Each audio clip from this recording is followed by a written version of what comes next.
एक सास ऐसी भी। माँ, बेटा और बहू तीनों डाइनिंग टेबल पर बैठकर खाना खा रहे थे। खाना खाते खाते बेटा अपनी पत्नी से बोला, नीता, तुमने आज भी दाल रोटी ही बना दी। कम से कम खाना बनाने में तो आलस मत किया करो। अभी तो रहती हो, कुछ अच्छा ही बना सकती थी। नीता बोली, बनाने वाली तो मैं आज सूजी का हलवा थी, लेकिन सूजी आई नहीं। मैंने कल ऑर्डर की थी। कोई बात नहीं, कल बना दूंगी। किचन में कुकर की सीटी सुनाई देती है और खाना खाते खाते नीता किचन में चली जाती है। किचन से वापस आकर डाइनिंग टेबल पर बैठते हुए नीता कहती है कि आलू पकाने के लिए रखे थे, शाम की आलू की टिकिया बनाएंगे। उसकी सासू माँ भी यह सुनकर खुश होती है। नितिन बीच में बोल पड़ता है, ये अच्छा है, दोनों बहुत मजे करते हो, अपनी पसंद की चीजें जो बनाकर खाते हो।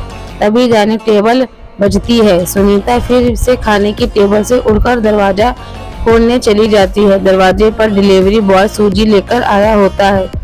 पार्सल लेकर अनीता फिर से डाइनिंग टेबल पर खाना खाने बैठती है।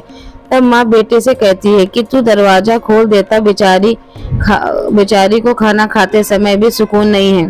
बेटा कहता है, सॉरी माँ, मैं नहीं उठ सकता, मुझे ऑफिस जाने के लिए देर हो रही है। नितिन खाना खाकर ऑफिस की तैयारी करने के नहीं अपने रूम से चला जाता है। कुछ ही सेकंड बाद वह सुनीता को आवाज लगाता है कि नीता, मेरी घड़ी कहाँ है, मिल नहीं रही है। नीता खाना खाते खाते ही उसे बताती है, अलमारी के ड्रॉर में रखो।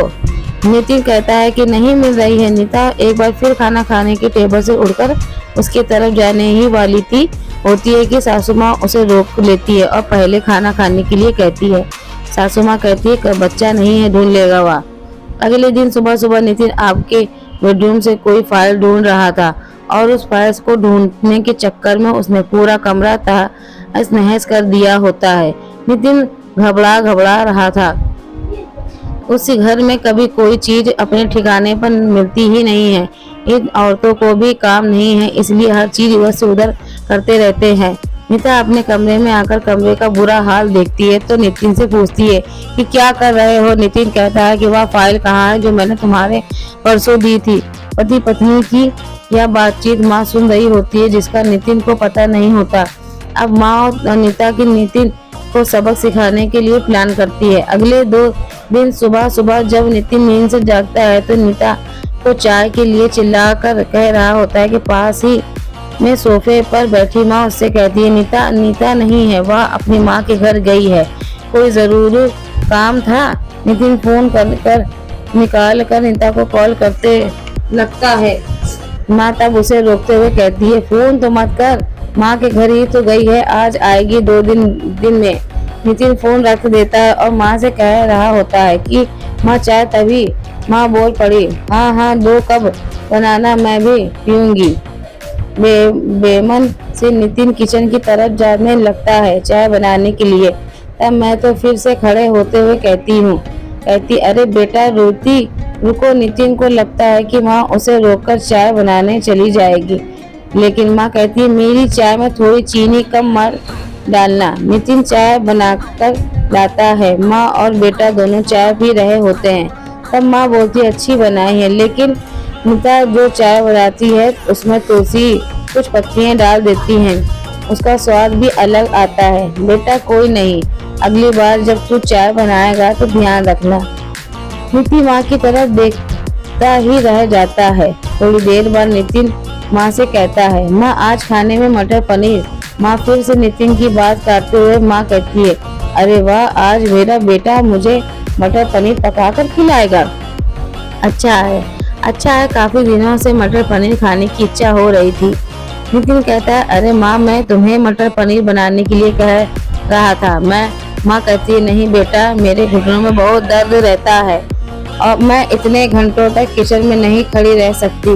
नितिन अपना फोन निकालकर रेस्टोरेंट से ऑर्डर करने लगता है। तब माँ उसे रोकते हुए कहती है, इस उम्र में मेरा पाचन अच्छा नहीं रहता बेटा, मुझे गैस हो जाती है और तुम मुझे बाहर का खाना खिलाना चाहते हो तो तू तो अपनी माँ से प्यार ही नहीं करता।